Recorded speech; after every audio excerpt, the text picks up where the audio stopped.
Aujourd'hui, les médias sociaux, ce sont des médias qui quand même permettent d'envoyer notre image au plus grand nombre de personnes, le plus souvent pas juste à des amis, mais ça peut aussi être à des inconnus.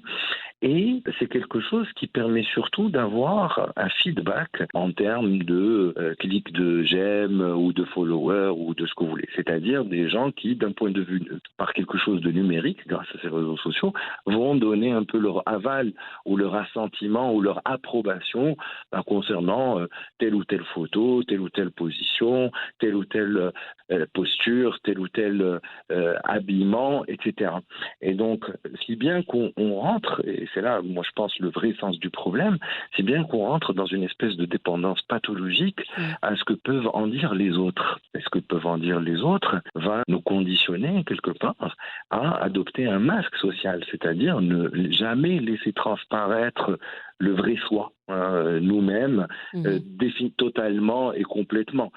Des grands utilisateurs de médias sociaux sont des gens qui vont bien choisir leurs photos, qui vont peut-être même faire un setup de photos pour que la prise de vue soit la meilleure, pour avoir le meilleur angle, etc. Donc il y a quand même beaucoup d'artifices qui vont donner une vision édulcorée, mais artificielle justement, de la vie d'un tel ou de la vie d'une telle. Et ça, c'est problématique parce que vous parliez des jeunes. Les jeunes, notamment quand on parle d'adolescents, ils n'ont pas ce recul nécessaire, ils n'ont pas le recul nécessaire pour savoir identifier les artifices, savoir identifier beaucoup de choses.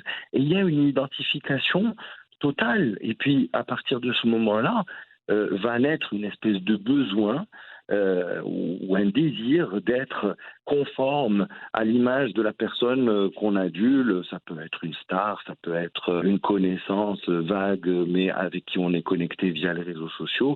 Et on va regarder ce qu'on croit être sa vie et être dans des processus de comparaison. Et ben forcément, comme je vous le disais, c'est édulcoré, c'est artificiel. Quiconque se lance dans cet exercice de comparaison va pouvoir trouver sa vie éventuellement bien triste, bien inintéressante, etc. Mais ça, c'est justement quand on ne connaît pas la vérité des choses, quand on n'est pas suffisamment expérimenté dans la vie, c'est là qu'on peut effectivement avoir ce genre de conclusions. Et ce sont des conclusions qui surtout chez des personnes en devenir, des adolescents, des enfants même, vont accéder au rang de vérité. C'est-à-dire que pour être heureux, il faut avoir telle ou telle mensuration. Pour être accepté par ses pairs, il ne faut pas avoir de ventre. Il faut avoir je dis plein d'exemples, il faut avoir les pommettes creusées, il faut ceci, il faut cela.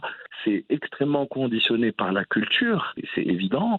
Et quand je parle de culture, là encore, j'englobe les médias, parce que les médias sont quand même les outils les plus importants pour la culture, entre guillemets, et ils véhiculent beaucoup d'images, beaucoup de choses, beaucoup d'informations. Et justement, quelquefois, il peut y avoir des exemples d'images véhiculées qui sont à prendre avec des pincettes, surtout quand on a un regard un peu naïf sur comment se passent les relations interpersonnelles et la vie en société.